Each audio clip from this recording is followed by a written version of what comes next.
Good morning, Michelle. How are you? Good, thanks, Brian. Good to talk to you again. Good to see you again. How's everything going? Oh, just trying to get every new day just an extra step in front. Yeah. So talk me through what emotions are you feeling? Are you feeling it more severely, or are you feeling a little bit better from where you started off with, or? I'm feeling really, really sad still. Different days. Some days I'll have good days. Some days I'll have bad days. Um, when I go into his room, that hurts. Yep. And that brings back emotions. Yep. And then I can have a good day. Like, not a good day, but a better day. So, it's how I'm feeling. I'm just a bit of a roller coaster. Yeah, that's okay. Sorry, you made me tear up a little bit. So you would say sadness, or are you still in a bit of shock, or? I'm shocked, Yeah. but sadness, lots of sadness. Yeah. So, is there anything helping you get along with this? Like, is your parents helping you, or no? No, I don't have support of them. Yeah. Okay. And how's the other side of the family, Tim's side of the family going with it? Are they blaming you, or are they supporting you? Yeah, it's my fault. Yeah. I blame myself, so I don't need them blaming me, but be helpful if they could try and support me too, because they've got each other and I'm on my own. Yeah, absolutely. Oh, it's a real shame. So, what about your parents? Are they spiritual, or have they tried to get you support, or have they just kind of given you an opportunity and left it? Yeah, they want me to go to church. Yep. And I don't know. I don't not believe in church, but at the moment I don't know what I want to do, and I don't have direction I want to go. Okay. And they want to keep continuing that this is what God's meant to happen. Absolutely. Yeah. And I don't believe that. Yeah. And it might be right, might be wrong. Everyone has a choice. But my opinion, why would you take my son? Yeah, exactly. Yeah, no, I'm 100% back. That's support that. So, just exploring that. So you've already said that you just don't believe it because you don't understand, or you don't absolutely agree with the fact that they're saying that it's all a part of God's plan. Is there anything that you liked to do as a hobby, like that relaxed you from maybe other families' loss? Like, obviously have you had past losses in the family? Yeah, but not this close, Absolutely. like my son. So it's a whole different emotional game. Losing someone is always sad, Yeah. but this feels like so much trauma that my son has gone. Through my stupidity, Yeah. letting him outside with the dog, and there's a little hole and they get into that little bit of water, and I wasn't there. So I blame myself enough, and I don't know how to talk in the relation of the in-laws, because they tell me it's my fault. I know I was responsible, but I didn't mean for it to happen. Would I want it changed? Yes. I don't want that to happen, and I didn't want it to happen. And if I could bring him back, I would. Yep. I have to live with that. Alright, I'm just gonna steer the conversation a bit of a different way, because it's obviously really hurting you, and it's hurting me hearing that you've actually sided with the people that think that you've done something wrong. You haven't done anything wrong. You've been an amazing mother. You've provided so much for this little boy, and now they're all still turning on you. Like, were the in-laws, like before the death, were they ever nice to you? Like, when you and your ex-partner split up, or? Yeah, they were okay. Yeah. Yeah. Okay. So we weren't extremely close, but they were okay. Yes. They weren't friendly enough. So one of these things can obviously tear some families apart. However, they shouldn't have been doing that. We all go through emotions, we all go through reactions, and we all go through a little time of where, you know, our emotions can just become free. We don't control it sometimes, unfortunately. Those guys are obviously going through something big, but you're already blaming yourself. There is no need for them to be neglecting you and being mean to you. They should be kind of forming, you know, a bit of a family together again. But you know, so don't ever feel like you are to blame. You have supported him. You have made everything about trying to make him into a great human being, and just don't worry about them. They're not. They're when I have something. When I obviously it's not to the same situation, but it's a different kind of thing. I think when they're so nasty to me, when someone's so nasty to me, whether it's text message, whether it's face to face, I ask myself two questions. I say, am I, by responding to them, am I trying to hurt them, or am I trying to get a reaction? That's what they're doing to you. They are saying yes to those. They are trying to hurt you. They're trying to get a reaction. If you step away from those situations, and I know how much it hurts, and I know how much it stings if you ignore it, but if you do that, what are they going to have? They're just going to have a pile of text messages, a pile of situations where, you know, there'll be someone that has witnessed it that doesn't paint a good reflection on them, whether they're mourning somebody, whether they're, you know, just having a bad day. It doesn't show a good picture overall of you. So you've done amazing, you've done everything you could, and so that kind of puts you back in the loop of sadness again. I know it's always going to be there because it's your son, but don't ever feel like this is all your fault. This is none of it's your fault. This stuff happens, unfortunately. You're an amazing, a strong, a bold woman. You're coming here to try and help yourself because everyone's piling it all on you. And it's not bad to neglect the Christianity. It's fine. If it's not your way to go, it's not your way to go, and that's perfectly fine. I don't agree with it either from my personal perspective. I don't think that's part of the plan. I think it's just one thing that's kind of slipped up, and we just have to learn, unfortunately, from it. And you don't have anything to learn because you've done amazing, but the in-laws, they had something to kind of rattle over, so yeah. So does that kind of make sense? Or yeah? It does. I understand they're grieving too, and grief does crazy things.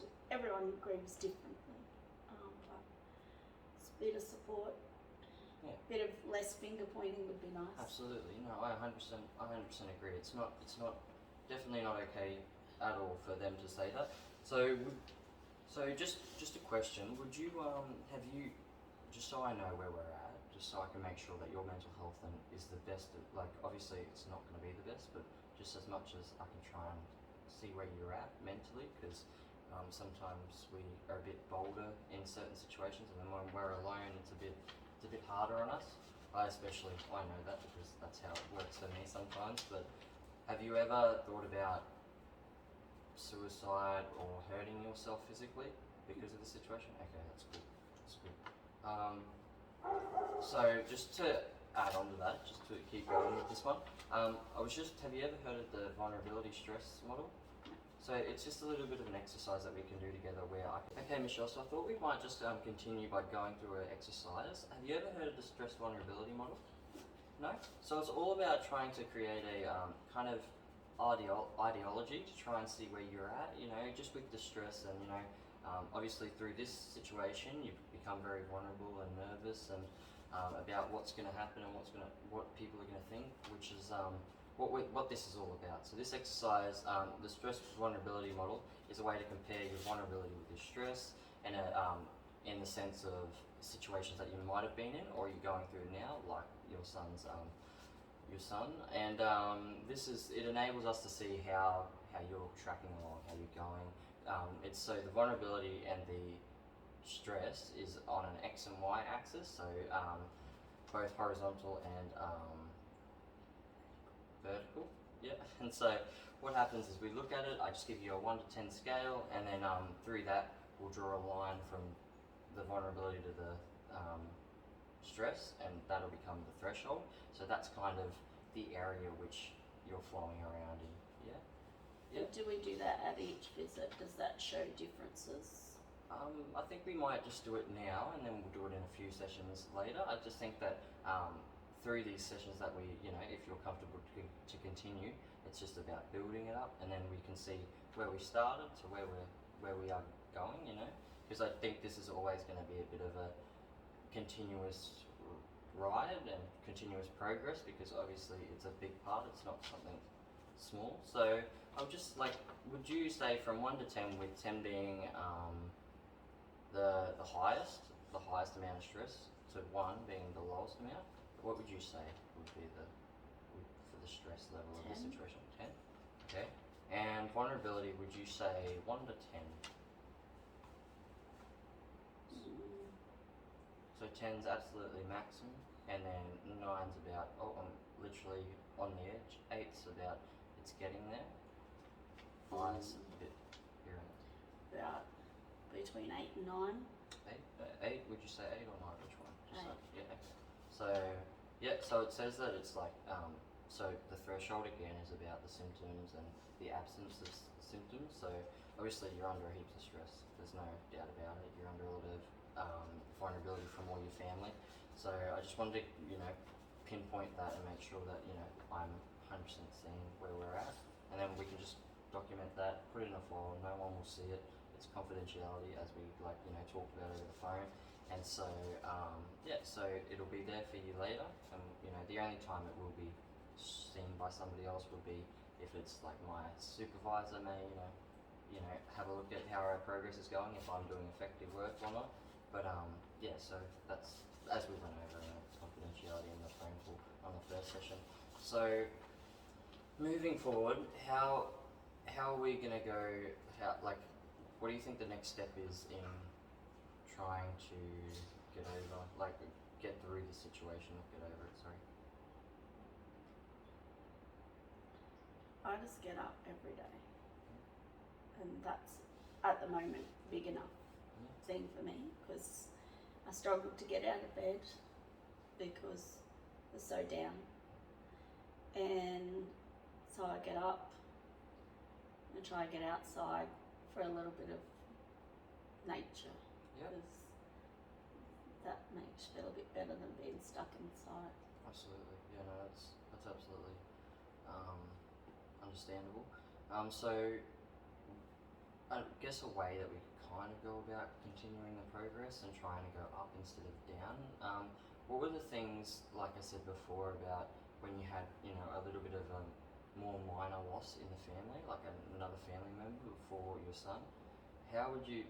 Was there certain things that you did, like a hobby that you kind of went about your day trying to just focus on that, or was it? Yeah, I like swimming and I like cooking. I like being outdoors. Okay, cool. And so, what do you like to do that's outdoors? Like what, like camping or? No, I just like to go for nature walks and just get into meditation and just to ground myself, because at the moment I find that that's so important. So I think best to start to do a bit of that, because I haven't been. Yeah. So you said about the meditation. So obviously you look a bit tired. You look a bit down. You said like even just getting out of bed is a struggle. So how are you getting a lot of sleep at night, or are you struggling to get to sleep? Yeah, asleep, awake, asleep, awake. So meditation, I think. Yeah. Have you looked into or tried the like the meditation, like the waves or the ocean like sound that you can go to sleep to? So maybe that's like something. I know that it's, you know, a major thing in your life, but maybe something like that could kind of assist you. What about, so what would be a way that you could start getting into those nature walks again? Because the sleep's obviously going to be helpful, but do you have a lot of friends? Like, do you have a group that you go with to nature walk? Or? No, I go with friends sometimes, but I like to go by myself. At the moment, I don't want to be talking to a lot of people. Yeah. I just want to try and get myself a bit stronger, because I don't want to be sad when I'm out with people all the time. Yeah. Okay, that's okay. But you know, it's fully understandable. Everyone's like, if your friends are friends, they're there for you whenever. So but it's it's good that you're just looking up. You're very positive, even though it's a serious and crucial time. But yeah, so probably the sleep thing, like the meditation. Our office is always open. Our clinic's always open. During the weekdays. But if you ever need anything, your GP's always there. And all these Lifeline, Beyond Blue, Suicide Callback, or even the ambulance. They're all there to help you. So if you were to need anything, just yeah. Okay, Yeah. thank So you. as long as you know that these people are always there for you, that's all that matters. So if those are the health services, and they can assist you. So, but always I'm free to have a call whenever you need, and just to make. So yeah, is that all good? Yeah, thank you, Byron. Too easy. Well, it's good to see you again. I really hope to see you next week if you're up for it. But if you're not, just keep taking it day by day and doing what kind of makes you feel better. But yeah, you're doing an amazing job, and you're doing really well. So don't worry about what the in-laws say and or what God's plan is or any of that. So just take it step by step. You're doing an amazing job. So I'll see you next week, hopefully. But if not, you take care of yourself. Okay. Thank you, Byron. Have a good day. Thanks.